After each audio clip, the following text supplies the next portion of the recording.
The ancient Romans were great at building roads. The roads they built were long, straight, and got you from one place to another with no problems. Since then, the human race appears to have got progressively worse at road building. We never stop making them, but they appear to get less safe with every passing year. We've got proof of that statement in this video, which is all about the most dangerous roads in the world. Making a road over or around a mountain is always difficult, but we can't but help feel that Zoji La Pass, which is part of a mountain road from Srinagar to Leh, could have been done better. The pass crosses over the main ridge of the Himalayas more than 10,000 feet above sea level and is fraught with danger. It barely qualifies as a road at all. It's more of a wound in the rock, worn away by time and weather. The slope that the road passes through is all scree, and although maintenance work is performed almost all year round, even the repairs damage the rock around it. It's unknown how much longer the road will remain open in this condition. The view of the landscape around you while you're driving along it is spectacular, but its reputation as one of the world's most dangerous driving routes is well deserved. Every time it snows, the path is vulnerable to avalanches, which often bring mudslides along with them. Many an unfortunate driver has met their fate in such an event and ended up at the bottom of the abyss. The people of Yungus in Bolivia have a nickname for Yungus Road that tells you everything you need to know about it in just 3 words. They call it the Death Road. The hazards that come with driving along it are all about the terrain. The route connects the Yungus region of the rainforests with La Paz, and therefore it has to pass through the Cordillera Oriental Mountains. La Paz is more than 11,000 feet above sea level, and the road is the only way for cars to make the climb. At one point, Yungus Road climbs to 12,000 feet and then makes a constant descent down to 4,000 feet. It's one of the longest continuous downhill roads on the planet, and claims more than 200 lives every year as drivers lose control of their vehicles on the slope. There's nowhere to hide on Yungus Road. One side of it is solid rock, and on the other side is a deep abyss. As the road is only 10 feet wide at its widest point, one wrong move is all that's needed to meet with disaster. The Karakorum Highway, which connects China with Pakistan, is sometimes referred to as the 8th wonder of the world. It took 20 years of construction to complete it after work began in 1956. And if you take a picture of the right part of it on a sunny day, it looks beautiful. Sadly, the pictures don't tell the whole story. As stunning as the route is, it also rises through the mountains so quickly that some drivers get altitude sickness during their journey, which locals believe is one of the main reasons why so many fatal accidents occur on the road every year. It's not just altitude sickness that poses a problem, though. The road is very narrow and winds through tight bends, and when a downpour of rain occurs, it's difficult to stay in control of a vehicle. Even if you're driving in fair weather, the scars of previous accidents bring problems of their own. Landslides are common, and parts of the road are so badly damaged that it's questionable that people are even allowed to carry on driving along it. The Trans-Siberian Highway is one of the most famous roads in the world, but it doesn't even officially exist. The name is just a nickname for a series of roads that run through Russia, starting in St. Petersburg and ending in Vladivostok, with a brief drive through Kazakhstan included. Almost 7,000 miles of roads make up this unofficial route, which mirrors the old Trans-Siberian Railway, and not all of them are safe. Not all the dangers you'll encounter driving along this route come from the state of the roads. With so much of the road unmonitored by any officials, high-speed drivers performing dangerous overtaking maneuvers are free to do as they like without fear of repercussion.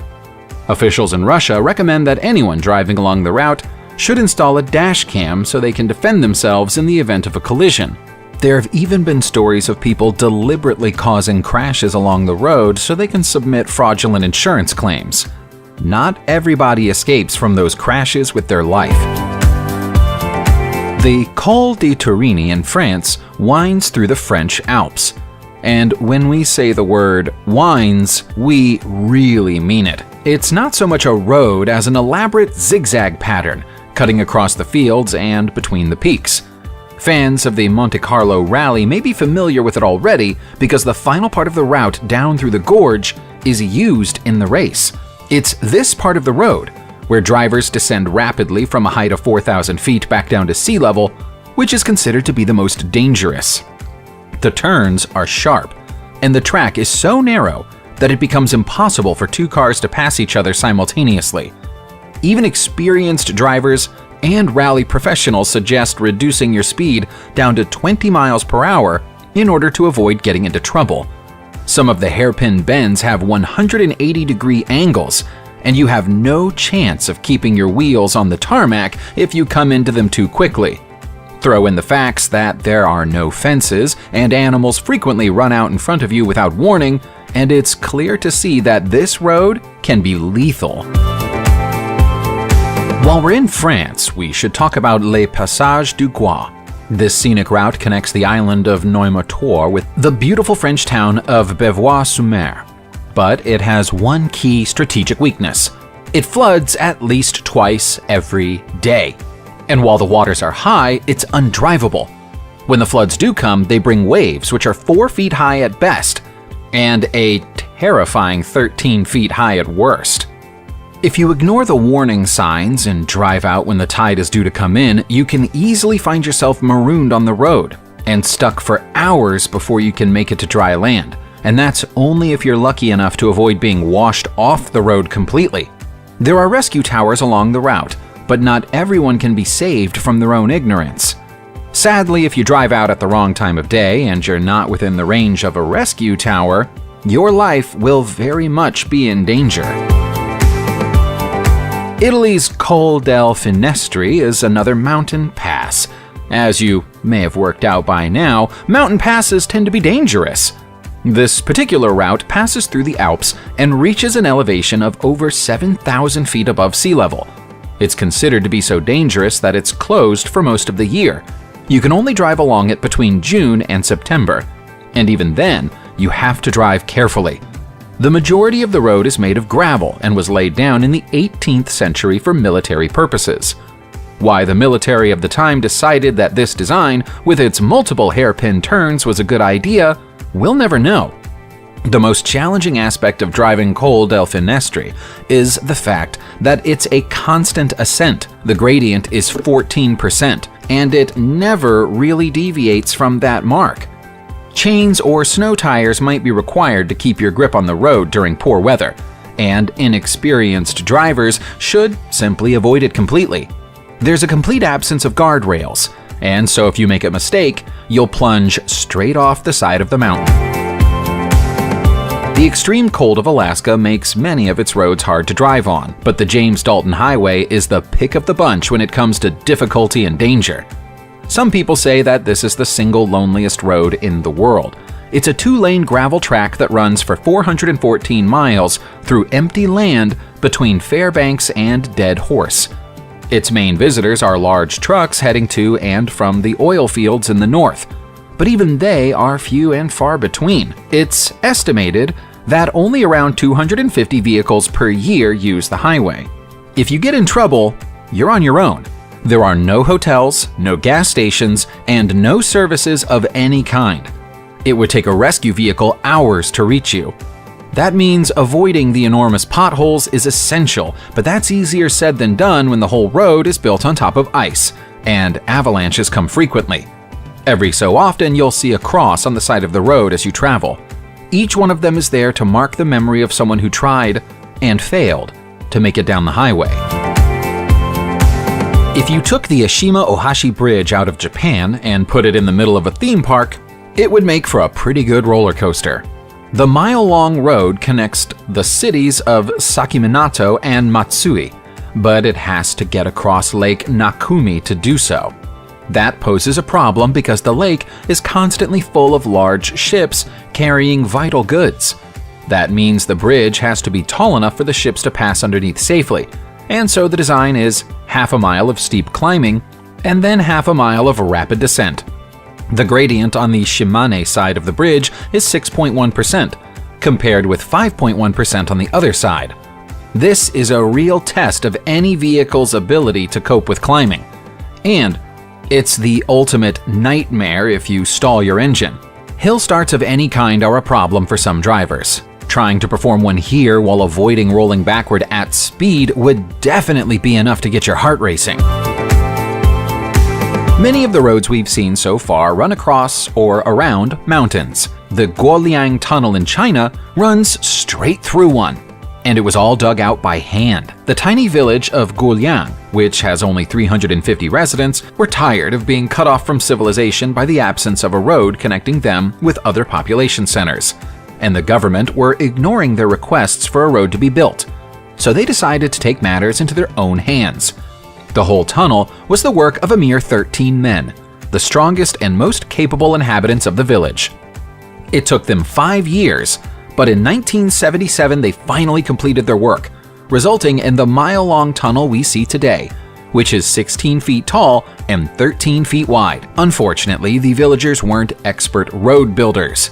There are blind corners, sudden dips, narrow passages, and structural flaws everywhere. Some villagers fell to their death while digging the tunnel, and many more drivers have met with the same fate since.